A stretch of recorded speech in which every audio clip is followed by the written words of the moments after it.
श्री ओम नमः देव्यः। सर्वमंगलमांगल्यं सर्वकल्याणकारकं प्रधानं सर्वधर्माणां जैनं जयतु शासनं। पंच परमेष्टि भगवान की, आचार्य श्री गुरुवर कुंद कुंद महाराज की, आचार्य श्री गुरुवर विद्यासागर महाराज की,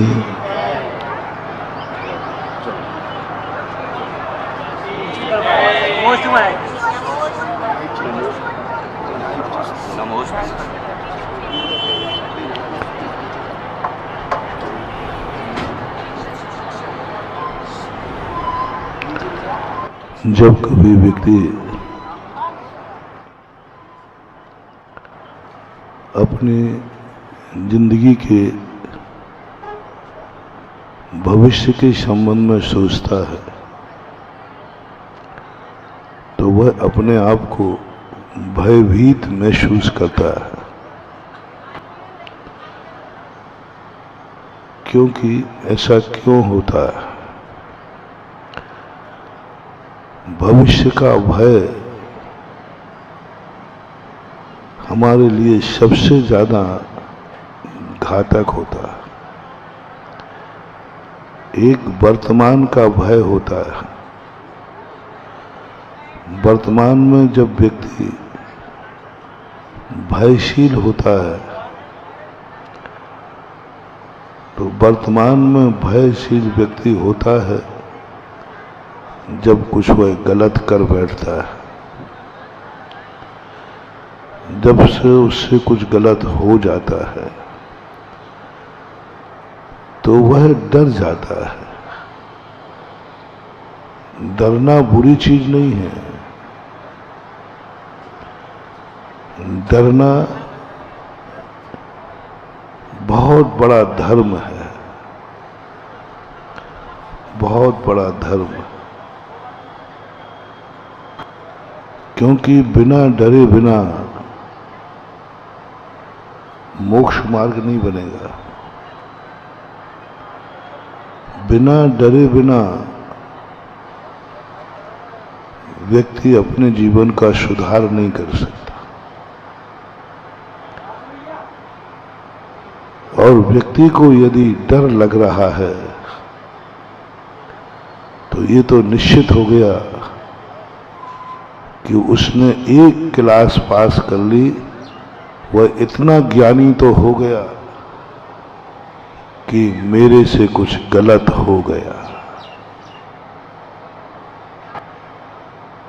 इतना ज्ञानी जो होता है, मिथ्या दृष्टि भली है, संसारी भली है, लेकिन उसका बहुत जल्दी कल्याण होगा। तो हमारे लिए सबसे पहला प्रारंभ देखना है कि तुम पाप करते हो या नहीं करते हो, ये नहीं पूछ रहा हूं। तुम पाप छोड़े हो या नहीं छोड़े हो, यह नहीं पूछ रहा हूं। तुम्हें पाप करने के बाद डर लगता है क्या?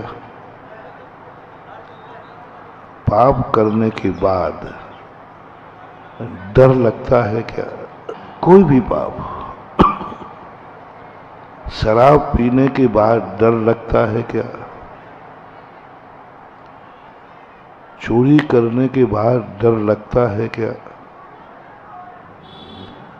तुम क्या करते हो वो तुम्हारे खाते छोड़ता हो, उसको करने के बाद तुम्हें डर लगता है क्या?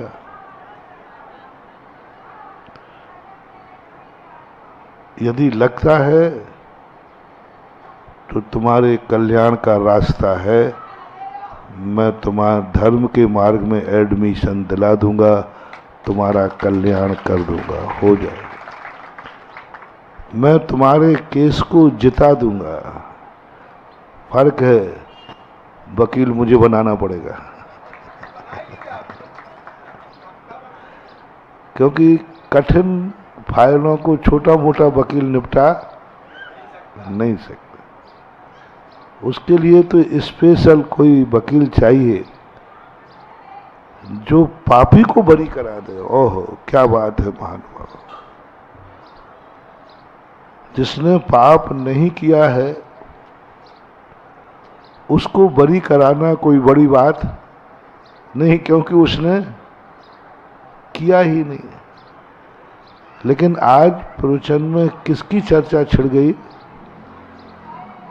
जिसने पाप किया है, कर चुका है। अब वो कहता है कि मैंने पाप तो किया है, पाप तो कर चुका हूं, लेकिन मुझे कोई बरी कराने वाला चाहिए।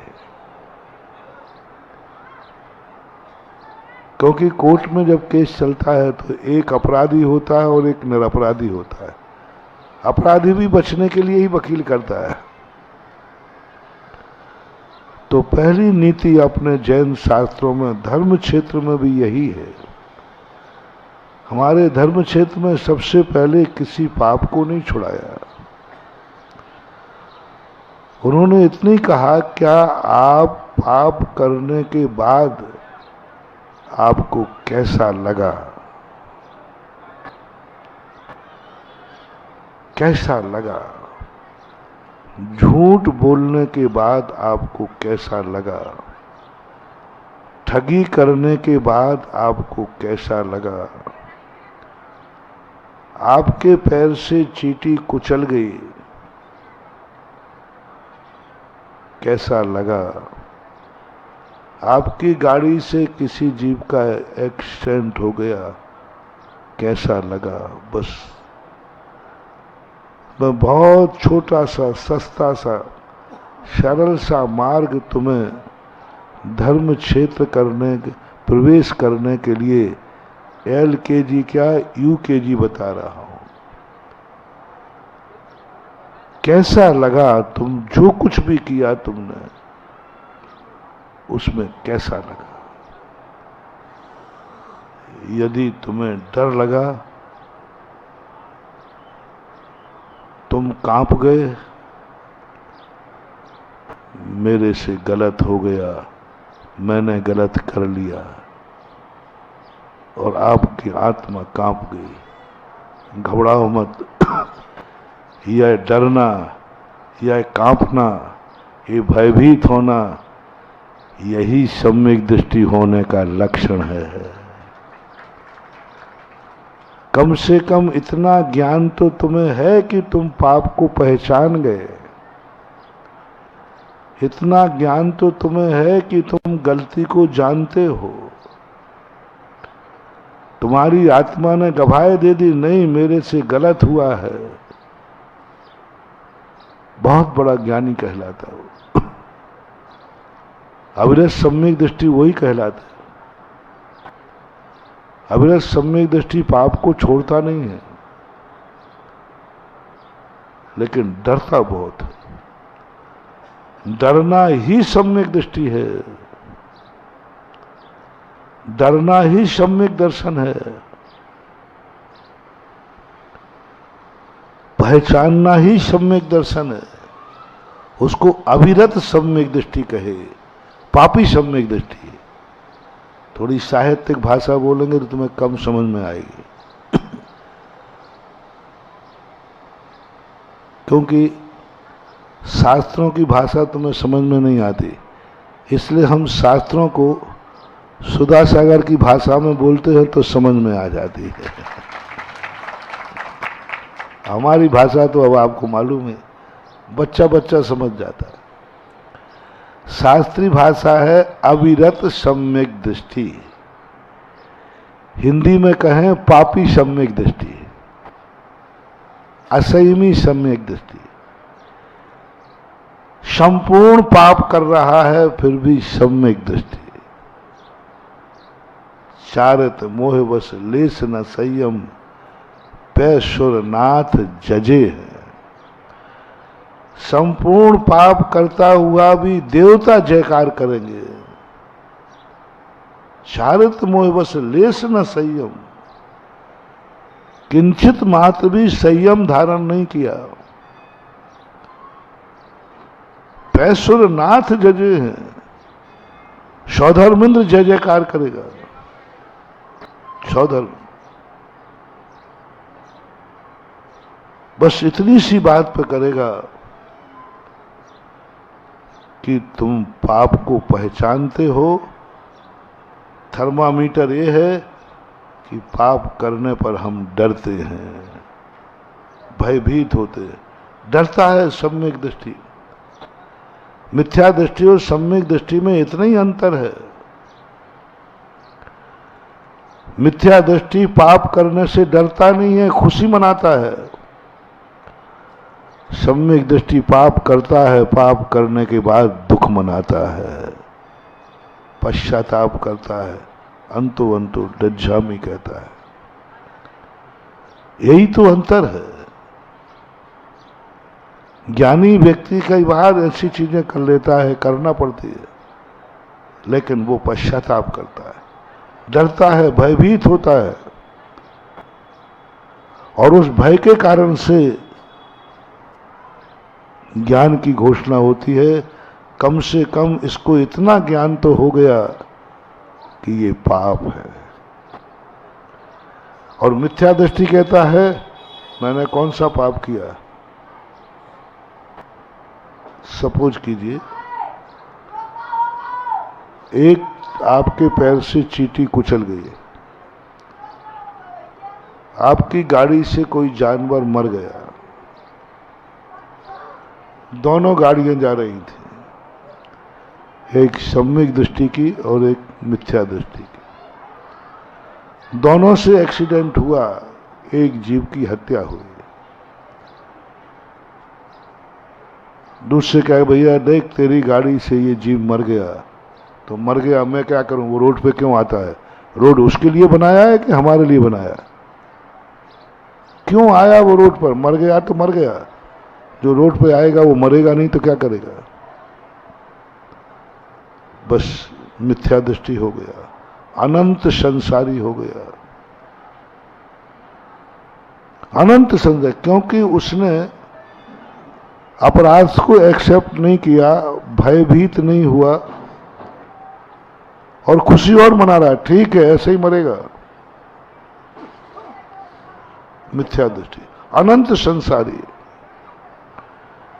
सम्यक दृष्टि के द्वारा भी मर गया जीव, उसको पता चला कि मेरे गाड़ी से जीव मर गया, ओहो अनर्थ हो गया, मेरी आंखें फूटी थी क्या, ओहो मरे दोनों से, अनर्थ हो गया, हा दुट्ट हम क्या होगा। ये जैसे भाव आया, देवता कहते हैं ये सम्यक दृष्टि है, ये मिथ्या दृष्टि है, हिंसा दोनों से बराबर हुई है। पैर से तो चींटी मुनिराज से भी मर जाती है, तुमसे तो मरती ही रहती है। तुम्हारे द्वारा पैर से चींटी मरेगी, कोई कहेगा भाई पैर से चींटी मर गई तो तुम्हें कोई पश्चाताप नहीं है, चींटियां मर नहीं कोई है, मर गई तो क्या करे, चलूं कि नहीं चलूं। अब मुनिराज से भी चींटी मर सकती है, और तुमने कहा महाराज जी पैर के नीचे चींटी आ गई, ओहो चींटी आ गई, मैं कितना दोषी हूं, मैंने नीचे देख के चलना चाहिए। उनको दुख हो गया, डर गए वो। अब चींटी मरी है लेकिन मुनिराज का गुण स्थान नहीं गिरेगा, वे मुनिराज ज्यों के त्यों बने रहेंगे चींटी मरने के बाद भी, क्योंकि उन्होंने दुख मना लिया, उनको पश्चाताप हो गया, वो भयभीत हो गए, गलत हो गया। तो पहला अपन को ये सोचना है, क्या आप किसी कार्य करते समय डरते हैं? डर लगता है तो मैं तुम्हें धर्मात्मा बनाता हूं। अब दूसरा प्रश्न पूछूंगा, किससे डरते हो? किससे डरते हो? सजा से डर रहे हो? कानून से डर रहे हो? या जो पाप किया है उस पाप से डर रहे हो? 99% लोग गलत करने के बाद डरते तो हैं, लेकिन सजा से डरते हैं, पाप से नहीं। पाप तो करेंगे, फिर भी सजा से डर रहे। सजा से डर के कारण पाप नहीं कर रहे। यदि सजा हटा दी जाए तो पाप करने में पीछे नहीं हटे। 90% लोग, आज घोषणा कर दी जाए कि आज कोई किसी का मर्डर करेगा, उसकी FIR नहीं लिखी जाएगी। सरकार ने आज के दिन सब माफ कर दिया। कोई किसी का मर्डर कर दे, कोई सजा नहीं होगी, कुछ नहीं होगा। बोलो कितने मर्डर हो जाएंगे? हाँ? एक आध तो कहो मेरे प्रवचन से उठ के चला जाए, महाराज कल आता हूं, आज पहले उसको निपटा दूं, क्योंकि आज कोई सजा नहीं होना। यानी तुम अपने क्रोध को दबाकर क्यों बैठे हो? तुम अपनी कसाई को दबाकर क्यों बैठे हो? सजा के डर के कारण से। तुम पाप से नहीं डर रहे हो, तुम किससे डर रहे हो? सजा से, जेल से, उन कष्टों से डर लग रहा है। नहीं, 302 धारा लगेगी, जेल हो जाएगा। ऐसा व्यक्ति कानून का धर्मात्मा तो हो सकता है, लेकिन परमार्थ का धर्मात्मा नहीं हो सकता। जिन्होंने कानून के डर के कारण पाप छोड़ दिया है, जेल के और सजा के डर के कारण पाप छोड़ दिया है, ये राष्ट्र की दृष्टि में तो अच्छे आदमी हो सकते, लेकिन परमार्थ की दृष्टि से नहीं। राष्ट्र तुम्हें सजा नहीं देगा, प्रशंसा करेगा। देखो, इस व्यक्ति ने जिंदगी में कभी भी कोई मर्डर नहीं किया, कोई चोरी नहीं की, कोई डकैती नहीं की, कोई विदाउट टिकट गाड़ी में नहीं चला, किसी को गाली नहीं दी, किसी से ठगी नहीं की। जैन शास्त्र कहते हैं ये राष्ट्र राजा की दृष्टि में धर्मात्मा है, कानून की दृष्टि में धर्मात्मा है। जब जब हम सजा से डरेंगे, जेल से डरेंगे, कर्म के फल से डरेंगे, हम कानून की दृष्टि में, राष्ट्र की दृष्टि में अच्छे माने जाएंगे। राजा तुम्हें अच्छा कहेगा। अब जो धर्मात्मा है वो सजा से नहीं डरता, डरता है वो पाप से डरता है। मुझे सजा नहीं मिलना चाहिए ये भाव नहीं करेगा, मेरे से ये पाप नहीं होना चाहिए। आप लोगों का थर्मामीटर मैं आपको देता हूं, आपको कितने पाप करने का भाव है, आप धर्मात्मा हैं कि नहीं, कितने पाप हैं जो आप इसलिए नहीं कर रहे हो क्योंकि आपको सजा का डर है, जेल का डर। इसलिए नहीं कर रहे हो क्योंकि आपको नरकों का डर है। थोड़ा और लूं, एक स्थूल ले लिया, जो बिल्कुल भी धर्म नहीं जानते हैं वो समझें कि तुम पाप क्यों नहीं कर रहे हो, तुम शराब क्यों नहीं पी रहे हो,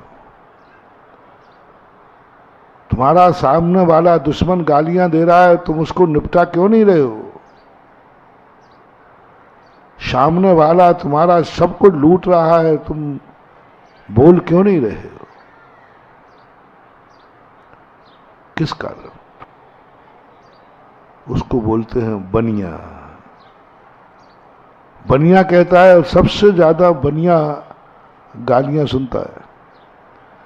सबसे कम पाप बनिया करता है, बहुत कम करता है। लेकिन बनिया हमेशा इसलिए पाप कम करता है क्योंकि वो जेल से, सजा से डरता है, पुलिस की गालियों से डरता है, इज्जत वाला है। कई लोग कहते हैं, महाराज जी, अजैन लोग, जैनियों को गुस्सा आता ही नहीं है महाराज, ये पाप करके जानते ही नहीं है महाराज, ये शराब पी के जानते ही नहीं है इसलिए नहीं पीते हैं। मैंने कहा ऐसी बात नहीं है। संसार में सबसे ज्यादा यदि कोई पाप करने की छूट मिले तो सबसे ज्यादा पापी बनिया करेगा, क्योंकि इसके पास दो चीजें हैं, बुद्धि भी है, पैसा भी है। पाप के लिए दो चीजें चाहिए, बुद्धि की कुशलता चाहिए, तो इतनी कुशलता से पाप कर रहे कि किसी को पता भी, और दूसरा क्या चाहिए, पैसा चाहिए। और बनिया के पास दोनों होते हैं। दोनों होने के बाद ये जितना बड़ा पाप करना चाहे कर सकता है। प्रत्येक बनिया के अंदर सबसे ज्यादा पाप करने की शक्ति है। दुनिया में और किसी के पास इतने पाप की शक्ति नहीं होती, बुरे कार्य करने की शक्ति किसी के पास नहीं है इतनी, जितनी बनिया के पास। कितने ही बड़ा पाप, कितने ही बड़ा पाप, क्योंकि पाप करने के लिए पुण्य चाहिए। कल जिज्ञासा में प्रश्न आया था, बहुत पुण्य चाहिए। 10-10 भवों से जब किसी ने कोई पुण्य किया हो तब कहीं वो सबसे बड़ा पापी बनता है। रावण का एक भव में यदि पाप करना है तुम्हें, तो तुम्हें बहुत पुण्य कमाना पड़ेगा महानुभाव, बहुत कमाना पड़ेगा।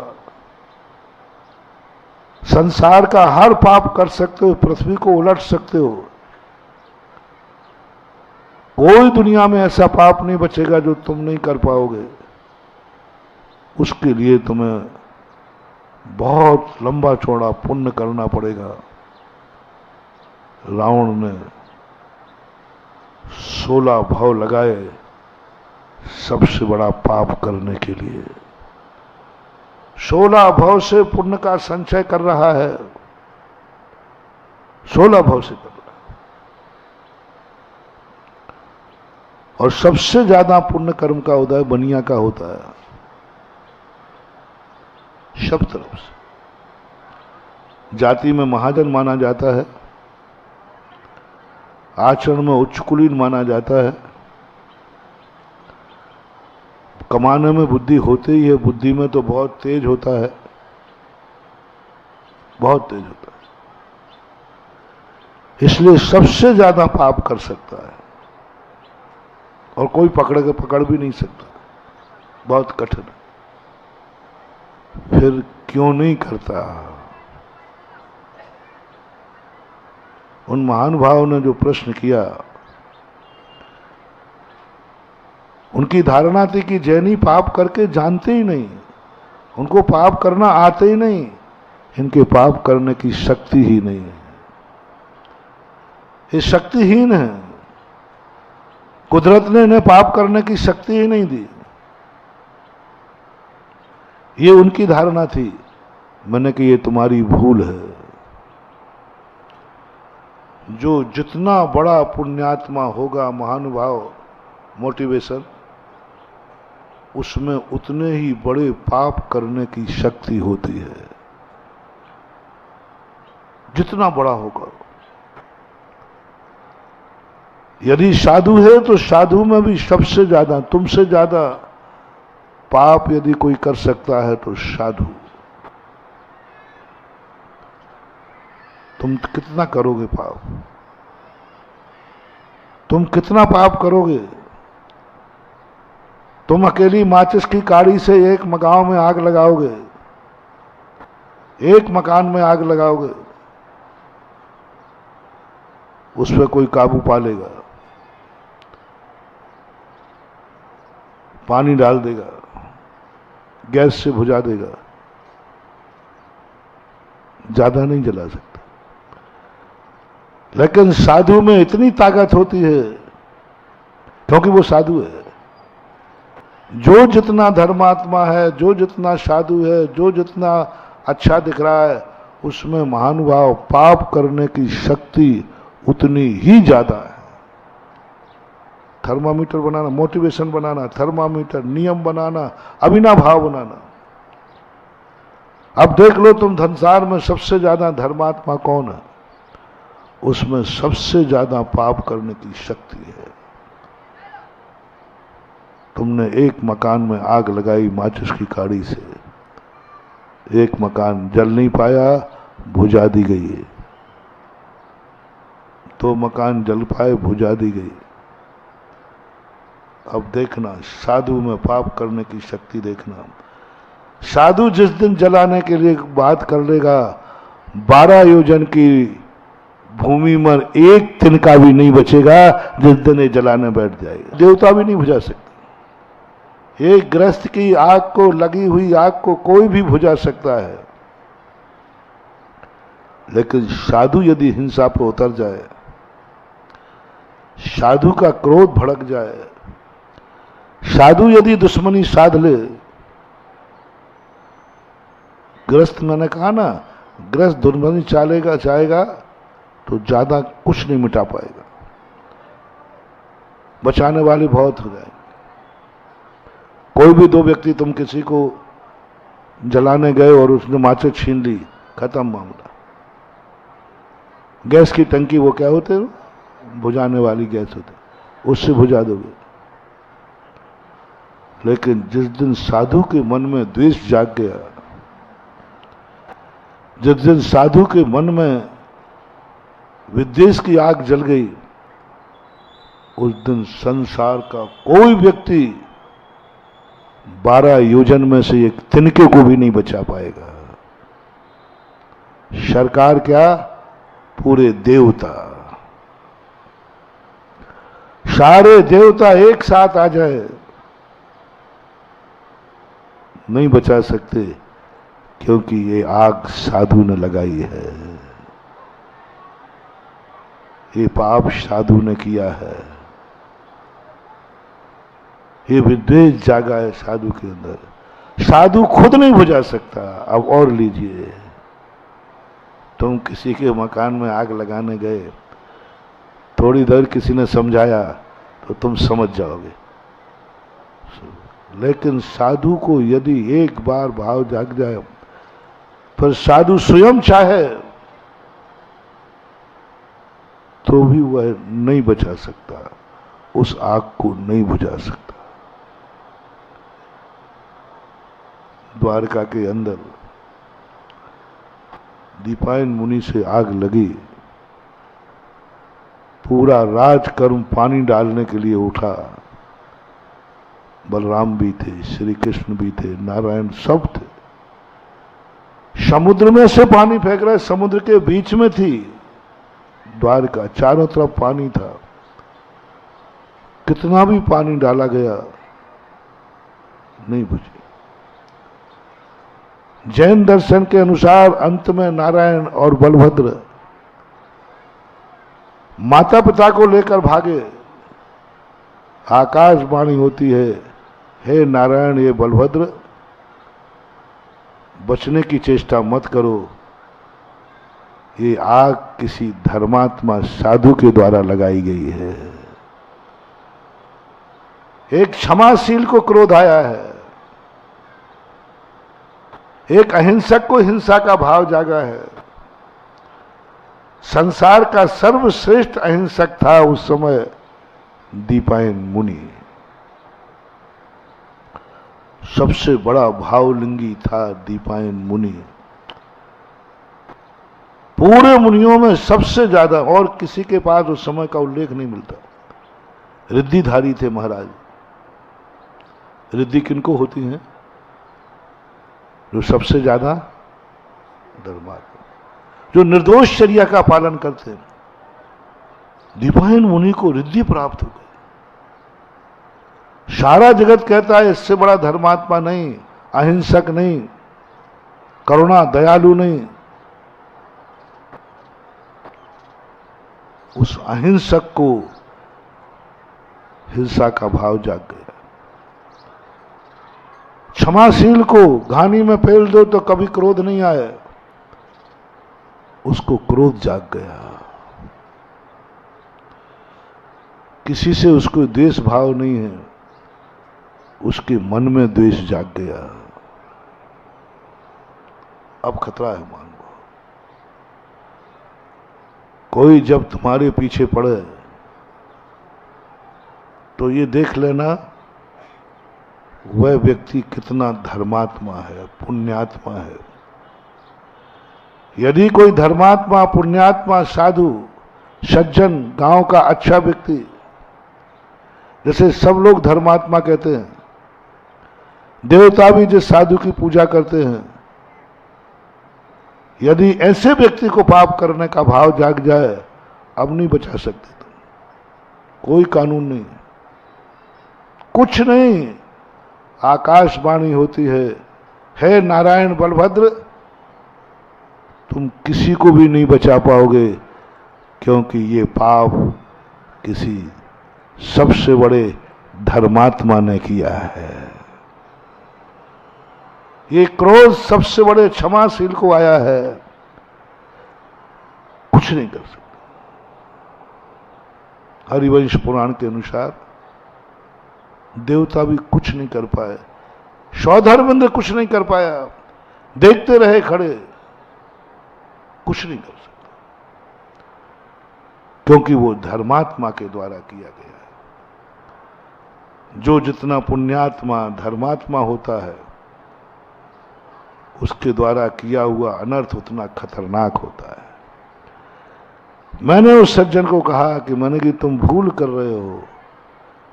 जैनी सबसे ज्यादा बनिया, अभी जैनी नहीं कह रहा हूं, बनिया सबसे ज्यादा पाप करने की ताकत रखता है। यदि वो पाप करने पर उतर जाए तो कोई नहीं बचा सकता, क्योंकि वो बनिया है, क्योंकि वो जन्म जन्म का पुण्यात्मा है, क्योंकि वो महाजन है। वो जन्म जन्म का धर्म करके आया है, तभी तो उसको उच्च कुल मिला है। जन्म जन्म का पापी होता तो नीच कुल में जन्मता, जन्म जन्म का पापी होता तो नरकों में पड़ा होता, जन्म जन्म का पापी होता तो कुत्ता बिल्ली बन गया होता, जन्म जन्म का पापी होता तो किसी नीच गोत्र में जाके जन्म ले लेता। किसी भी योनि में मनुष्य क्यों बना? वो संसार में सबसे ज्यादा कोई 84 लाख योनियों में पाप कर सकता है तो मनुष्य। क्यों? क्योंकि मनुष्य योनि सर्वश्रेष्ठ है। लक्षण देखना, थोड़ा लक्षण विपरीत जा रहा है, तुम्हारी समझ में थोड़ा सा गर्मी में चक्कर नहीं आ जाए। मनुष्य सबसे ज्यादा पाप कर सकता है क्योंकि मनुष्य श्रेष्ठ है। नीच की बात नहीं कर रहा हूं, हेतु क्या बना रहा हूं? मनुष्य श्रेष्ठ है, जन्म जन्म का पुण्यात्मा है, जन्म जन्म का धर्मात्मा है। जितने तुम सब बैठे हो मनुष्य, पूर्व भव के तुम सब बहुत धर्मात्मा। पूज्यवर उमा स्वामी महाराज ने श्री तत्वार सूत्र में लिखा, कौन बनता है मनुष्य? अल्पारंभ परिग्रहत्वम मानुषस्य। बहुत अल्प आरंभ करने से तुम्हें मनुष्य पर्याय मिली है।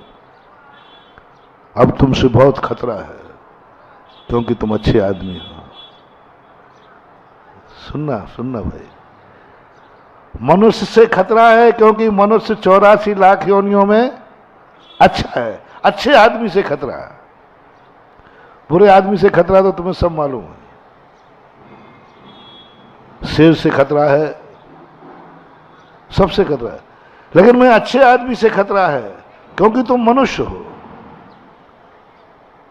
84 लाख योनियों में सबसे ज्यादा पाप मनुष्य कर सकता है, इसलिए 7वां नरक का दरवाजा सीधा मनुष्य खोलता है।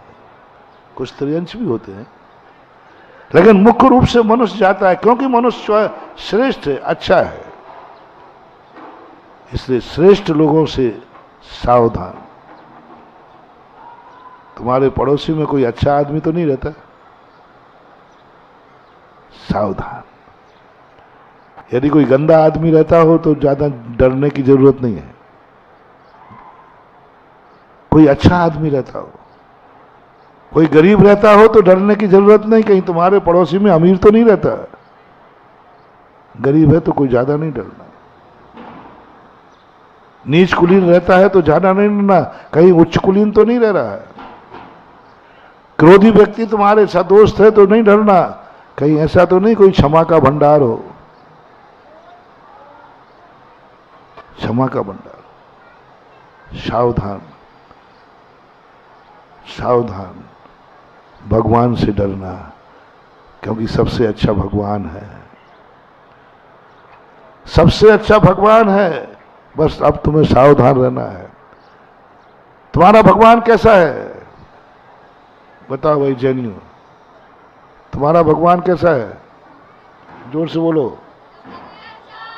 अच्छा है कि बुरा है? यदि बुरा हो तो डरने की जरूरत नहीं, अच्छा हो तो डर जाओ, कांप जाओ। अच्छे भगवान से बहुत खतरा है क्योंकि वो अच्छा है, क्योंकि वो अच्छा है। तुम्हारे गुरु कैसे हैं? बोलो, जोर से बोलो। बस खतरा है बेटा, अब ही खतरा है। यदि गड़बड़ होते तो ज्यादा खतरा नहीं था। अच्छे हैं इसलिए खतरा है। अब तुम्हें सावधान रहना है।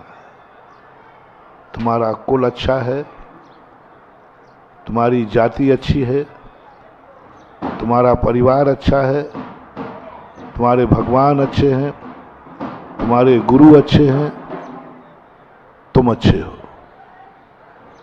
इसलिए अब तुम्हें बहुत सावधान रहना है। जिनवाणी मां ने सबसे ज्यादा साधु को सावधान कहा, क्योंकि तुम बहुत अच्छे हो। तुम देख के चलना, क्योंकि तुम बहुत अच्छे हो। तुम देख के चलना, तुम बहुत अच्छे हो। तुम बहुत अच्छे हो। सावधानी से सुनना। हम कुछ भी नहीं देख सकते, हम कुछ भी नहीं देख सकते। क्यों? बोलो ना। हम पिक्चर देख सकते हैं, बांधकपुर वालों थोड़ा, और वो भी गंदी पिक्चर हो तो आपसे पूछ रहा हूं, पूछने में कोई बाधा नहीं, थोड़ा देख सकता हूं। बोलते नहीं हो, क्यों नहीं देख सकता? बोलो ना। क्योंकि आप बहुत अच्छे हैं। अच्छा आदमी सब कुछ नहीं देख सकता, उसके लिए गंदा होना पड़ेगा। एक गंदा आदमी पूछेगा ही नहीं, और तुम गलत कहोगे भी नहीं। एक गंदा आदमी गंदा पोस्टर देख रहा था, बोलो आपको कैसा लगा? क्योंकि वो गंदा है। और एक अच्छा आदमी गंदा पोस्टर देख रहा था तो बुरा लगा। अच्छे आदमी को कहा तुम सब कुछ नहीं देख सकते हो, क्योंकि तुम अच्छे आदमी हो। सब कुछ देखोगे, गंदी चीज देखोगे, सर्वनाश हो जाएगा, क्योंकि अच्छे आदमी हो। तुम सब कुछ नहीं सुन सकते। क्यों? क्योंकि तुम बहुत अच्छे हो। तुम सब कुछ नहीं बोल सकते, क्योंकि तुम बहुत अच्छे हो। तुम सब कुछ नहीं खा सकते। क्यों भाई, क्यों नहीं खा सकते? बोलो ना, जल्दी बोलते जाओ। है? तुम सब कुछ खाओ और हमारे लिए 17 नाटक दिखाओ। नहीं नहीं महाराज, हम लोग गंदे हैं, आप बहुत अच्छे, बहुत अच्छे हो, इसलिए सब कुछ नहीं खा सकते। हम सब कहीं नहीं चल सकते। क्योंकि हम अच्छे हैं। बस जिनवाणी किसी कार्य के लिए तुम्हें नहीं रोक रही है, बस तुम एक बात बताओ, तुम कैसे हो। गुरु के लिए बता दिया, गुरु सब कुछ नहीं कर सकते क्योंकि अच्छे हैं। अब तुम और बता दो, आप लोग अपने आप को बताओ, तुम लोग कैसे हो। जोर से बोलो। तो अब आप सब कुछ नहीं कर सकते, सब कुछ नहीं खा सकते, सब कुछ नहीं देख सकते क्योंकि आप अच्छे हो। पहली फीलिंग करो, हम अच्छे हैं, हमारा कुल अच्छा है। यदि हमारा कुल अच्छा है, सावधान, अब तुम सब कुछ नहीं कर सकते। आपको खुद फैसला करना है कि आप इन तीन में से कौन से धर्मात्मा हैं। राष्ट्रीय धर्मात्मा, मानव धर्मात्मा और परमात्मा के धर्मात्मा। आप जो कुछ नहीं कर रहे हो वो फैसला आप करना। आपको होमवर्क दे रहा हूं। आप क्या क्या करना चाहते हैं और कर क्यों नहीं रहे हो, ये होमवर्क का प्रश्न है। रिपीट करता हूं, आप क्या क्या करना चाहते हो, क्यों नहीं कर रहे हो। 3 प्रश्न बनाओ, रिपीट कर रहा हूं, सावधानी से सुनो।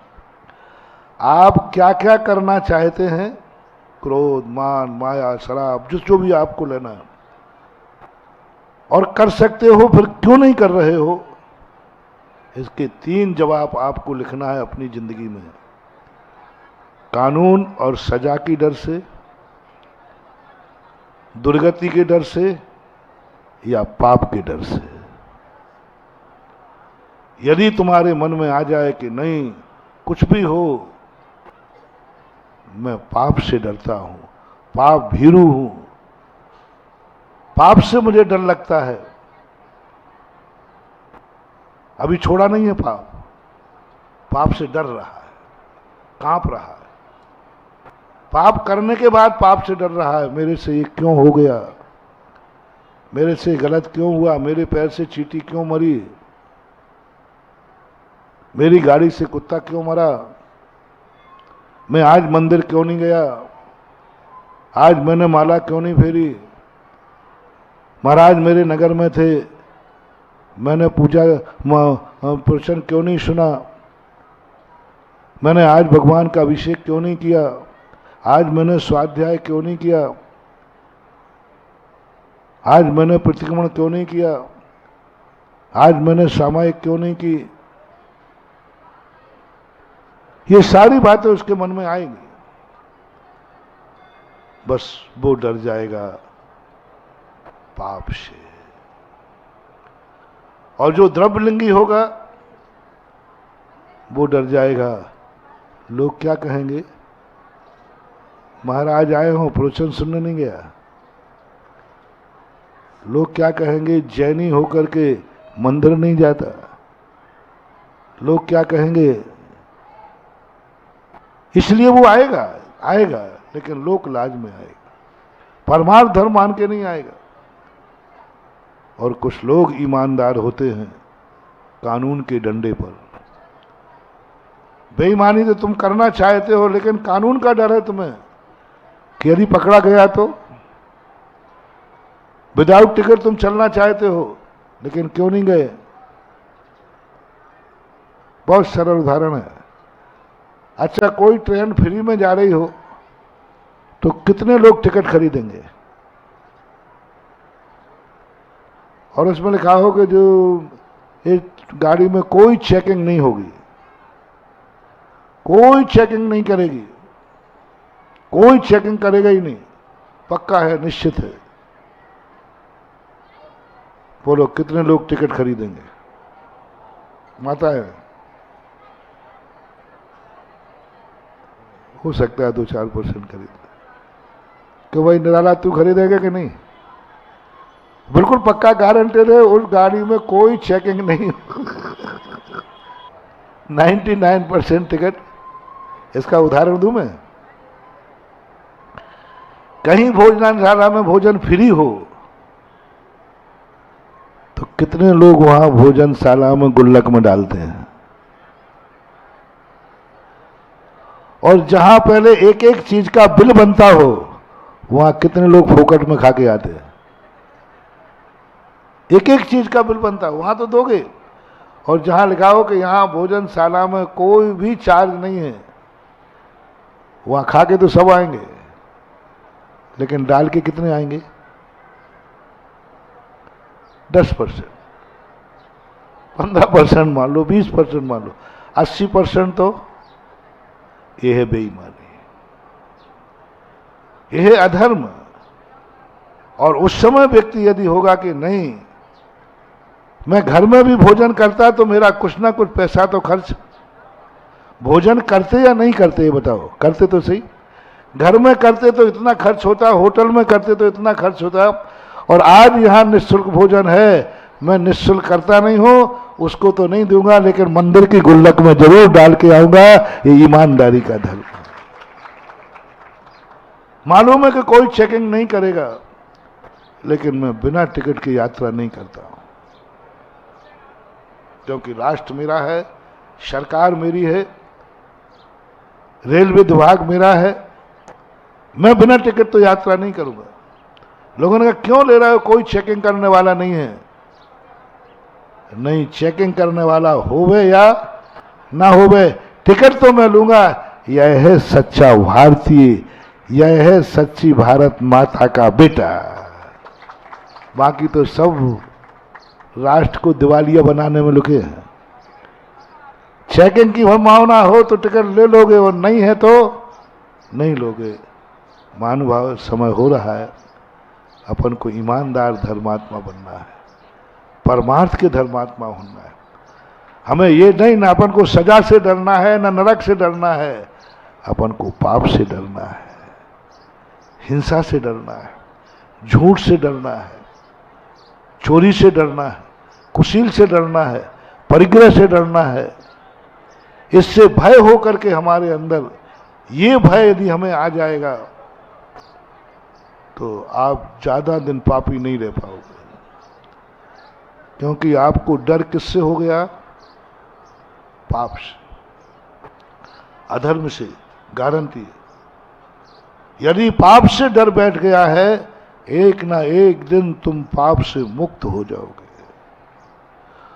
और यदि तुम्हें दुर्गति से डर है, सजा से डर है, तो जहां तुम्हें ऐसा मौका मिला कि आज पाप करेगा तो कोई सजा नहीं दी जाएगी, तुम पाप किए बिना नहीं रहोगे, क्योंकि सजा की माफी हो गई, सजा की माफी हो गई।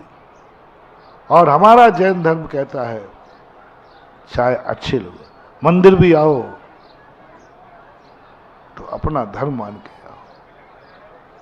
मंदिर जाने ही जाने से बहुत फायदा है, और मंदिर जाने से नुकसान है। फिर भी मैं मंदिर जाऊंगा, क्योंकि मेरी दृष्टि में मंदिर सर्वश्रेष्ठ है। बाधा है मंदिर। दान नहीं दोगे तो फायदा है। सुन रहे हो ना, मंदिर बन रहा है बांधकपुर का। मैं पहले जब पहले दिन आपके बीच में आया बांधकपुर में, तो मुझे लगा बांधकपुर आके गलती कर दी, बेफालतू 9 किलोमीटर अंदर आया। अरे गर्मी में 1-1 किलोमीटर भारी पड़ता है। हम 2 महाराजों को छोड़ के आए, वे दमोह पहुंच गए होंगे। हाँ, अच्छा, आगे भी निकल गए। 2 को छोड़ के आए, गर्मी में आए। क्या रखा है यहां पर? खाए के लिए आए, लेना एक न देना। पहले दिन तो ऐसा लगा। शाम को मीटिंग की तो ऐसा लगा कि काश यदि रात में उजेला होता तो उसी समय बिहार कर देता है, लेकिन मैं क्या करूं, रात में चल नहीं सकता। इनका सोच, इनका विचार इतना छोटा सा था। अब देखना, आज ऐसा लग रहा है आज बांधकपुर नहीं आता तो पछतावा होता है। आज दमोह की बालों की बातों में आ जाता तो जिंदगी की बहुत बड़ी गलती होती है।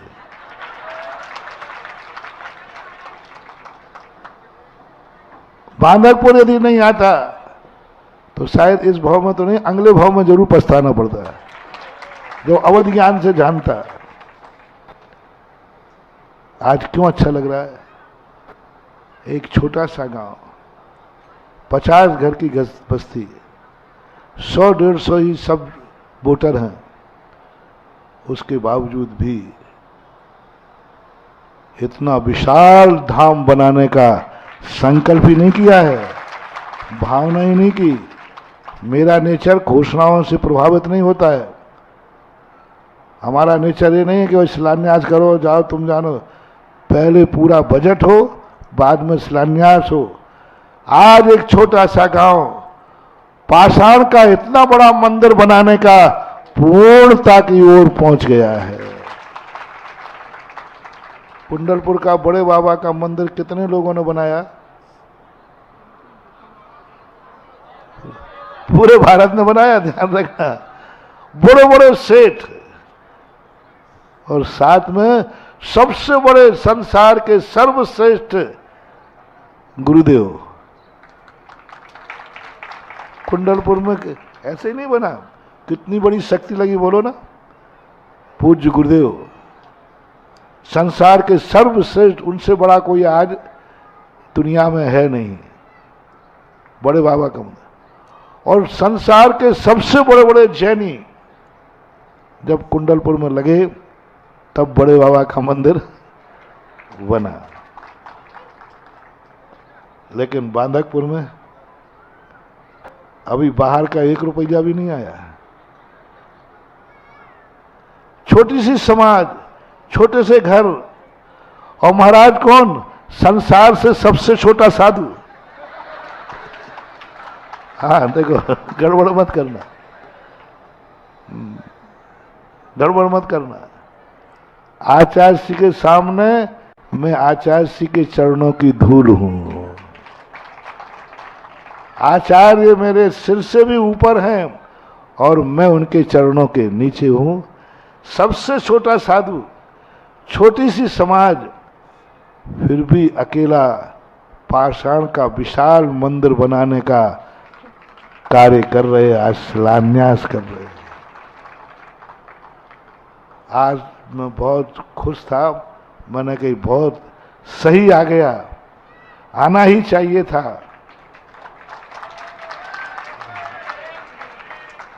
क्योंकि कोई कार्य यदि छोटा व्यक्ति कर लेता है, एक बड़ा व्यक्ति करे और एक छोटा करे, तो आप लोग किसकी प्रशंसा करते भैया? हाँ, बांधकपुर वालों ने जो साहस किया, जो अपनी भावना व्यक्त की, एक छोटा सा मंदिर को शुद्ध करने का भाव था, शुद्धिकरण करने का भाव था, आरसीसी बनाने का भाव था। लेकिन जब मैंने एक समय के बाद कम से कम 25-30 मिनट दिए नक्शा सामने रख करके कि इनकी औकात क्या है, तो मेरे पता नहीं कौन मेरे अंदर आके बोल देता है, आप तो इनके बाहर से मत देखना, बाहर से ये बांधकपुर वाले फकड़े ही दिखेंगे, अंदर इनकी औकात बहुत बड़ी है, तुम आशीर्वाद दो, ये पूरा करेंगे। और ऐसे लोगों ने मिलकर के, और सबसे बड़ी बात तो ये है कि अभी तो ये मंदिर बांधकपुर वाले, लेकिन बांधकपुर में इस धाम का एक विशेषता होना चाहिए। बांधकपुर वाला तो कल शाम को छुल्लक जी बोल रहे थे ना, प्रत्येक घर के सदस्य को कोई ना कोई इस धाम में अपना नामांकन कराना है कि मैं थोड़ा एक कदम आगे जा रहा हूं। जितने लोगों की ससुरालें बांधकपुर में हैं और जो बांधकपुर के कुंवर साहब हैं उन सब के लिए बांधकपुर के पार्श्वनाथ धाम में अपना नामांकन कराना है। अब चाहे बेटी की ससुराल हो या बेटे की ससुराल हो, यदि बेटी की ससुराल है तो कुंवर साहब है तो कुंवर साहब निश्चित कर लो।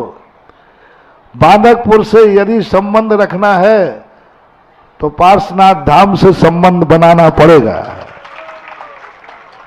और बेटे की ससुराल है कहीं तो वो भी क्या करे। मान लो कोई बेटा है यहाँ और उसकी ससुराल बाहर है तो वो क्या करे। तो उसको एक कार्य करना है कि जितना ससुराल से दहेज मिला हो या मिले वो पूरा पार्श्वनाथ धाम में देना है। संबंध जोड़ो, एक बहुत अच्छी परंपरा कह करके समाप्त करता हूं। पहले आपके शादी विवाह में कोई नया रिश्तेदार होता था तो जहां रिश्तेदारी होती थी वहां के मंदिर के लिए पहले दान बोलना पड़ता था। ऐसा परंपराएं थी। जब वो होती थी ना कि पंच लोग आके बैठते थे तो मंदिर के लिए दान बोलना ही पड़ता था। और मैंने सोचा ये मतलब क्या है। वो मतलब ये था कि जैनी कहता है मेरे से उसी का संबंध होगा जो पहले मेरे भगवान से संबंध करेगा। मैं उसी से लेन देन करूंगा जो मेरे भगवान के साथ लेन देन करेगा। जो मेरे भगवान का नहीं हो सकता वो मेरा भी नहीं हो सकता। और जब तुम बारात लेके जाते थे तो जहां बारात लेके जाते वहां भी फिर यही होता था। कुछ ना कुछ वहां के मंदिर को बोलना पड़ता था। ये क्या परंपरा थी कि हे कुंवर साहब तुम यहां से बेटी को लेने आए हो, मैं राक्षसों को बेटी नहीं दूंगा कि मैं तुम्हारा संबंधी बाद में हूं। इस नगर का जो मंदिर का देवता है लो मैं पहले उसका संबंध बनाता हूं।